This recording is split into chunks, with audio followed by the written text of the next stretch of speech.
In today's video, I'm going to teach you how to track Google search trends in specific region.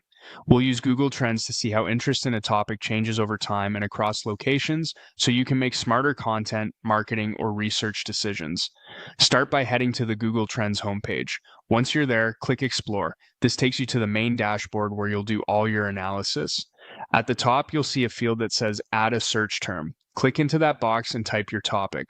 I'll use beach resort as the example so you can see how it works with a real phrase people might search for.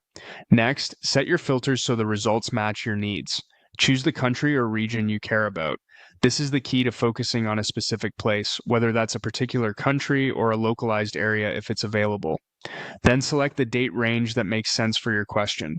Shorter windows show recent changes, longer windows help you spot seasonality and long-term patterns. Finally, set the search type to web search to focus on Google's main search results. This keeps your insights consistent if you're comparing across time. Once those are set, look at the interest over time section. This line chart shows relative search interest on a scale from 0 to 100, where 100 marks the peak popularity for your selected time and place. It doesn't mean 100 searches, it's normalized, so you're seeing momentum rather than raw volume.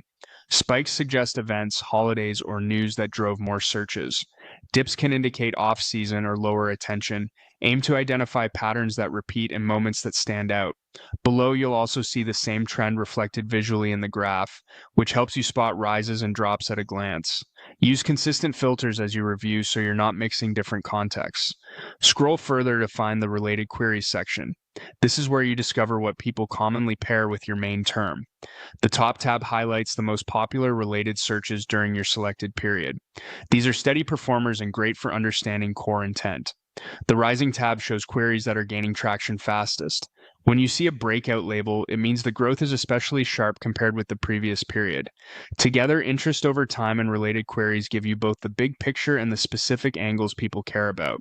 With just these views, you can validate seasonality, spot emerging interests, and align your content or offerings to what people in your chosen region are actively searching for.